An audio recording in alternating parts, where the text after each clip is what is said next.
안녕하세요. 법무법인 훈민 조아라 변호사입니다. 오늘은 해고에 대해서 설명드릴까 하는데요. 그 중에서도 절차적인 부분에 대해서 설명을 드릴까 합니다.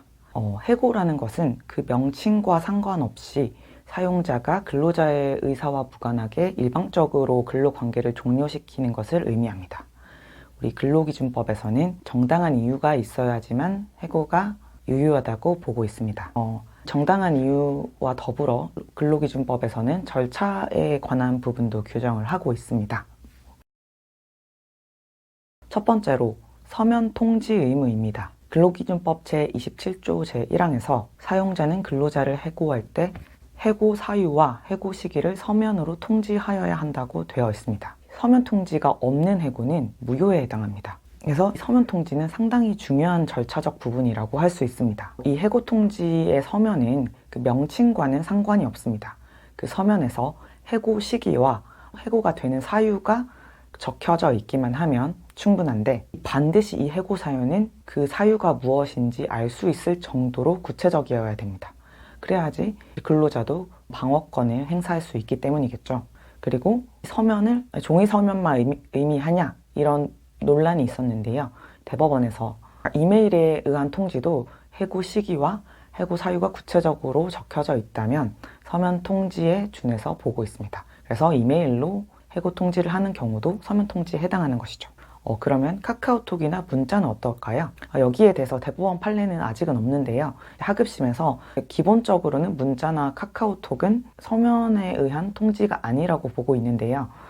최근에는 고등법원에서 해고 시기와 해고 사유를 카카오톡이랑 문자 본문에 넣은 게 아니라 해고 통지서 PDF를 만들어서 카카오톡으로 전송해 준 사안이 있었습니다. 이 경우에는 적법하다고 본 하급심 판결이 있기는 합니다. 아직 대법원 판례가 없는 만큼 좀 지켜봐야 될 것 같기는 한데요.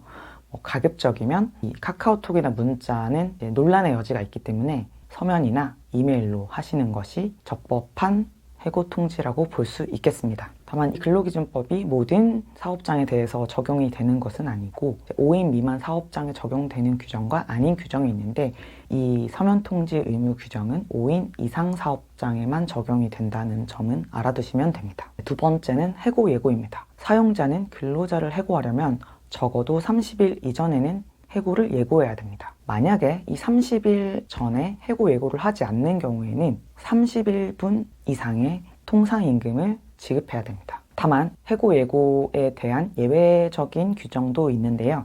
근로자가 계속 근로한 기간이 3개월 미만인 경우, 그리고 천재사병 그 밖에 부득이한 사유로 사업을 계속하는 것이 불가능한 경우, 그리고 근로자가 고의로 사업에 막대한 지장을 초래하거나 재산상 손해를 끼친 경우로 이렇게 정해진 경우에는 해고 예고의 예외가 된다고 보시면 됩니다. 예고를 하지 않는 경우에는 이 해고의 효력이 어떻게 될지 많이들 궁금해 하시는데요.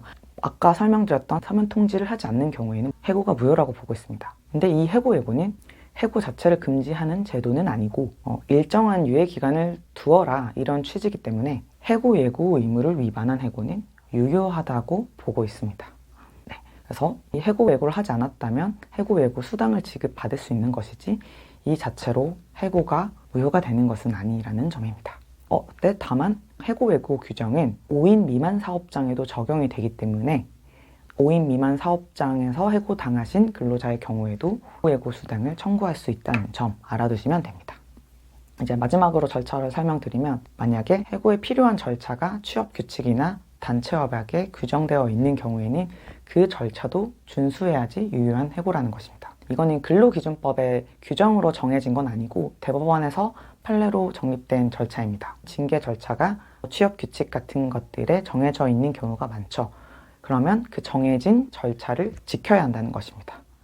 단체협약이나 취업규칙에 따라 상의할 수 있겠지만 징계가 열릴 것이면 사전 통보를 해야 한다던가, 징계 부분에 대해서 소명을 할 수 있는 기회를 줘야 된다거나, 징계위원회 구성을 이렇게 해야 한다거나, 이런 식으로 많이들 정해져 있습니다.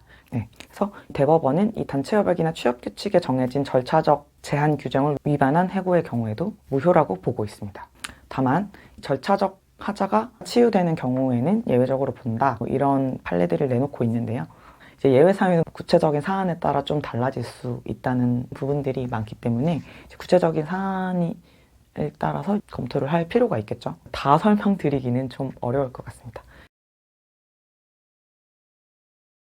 네, 그래서 이제 정리를 하면 서면으로 해고 통지를 해야 한다는 것과 30일 전에 해고 예고를 해야 된다는 것, 그리고 취업규칙이나 단체협약에 해고 절차가 규정되어 있는 경우에는 그것도 준수해야 한다는 것.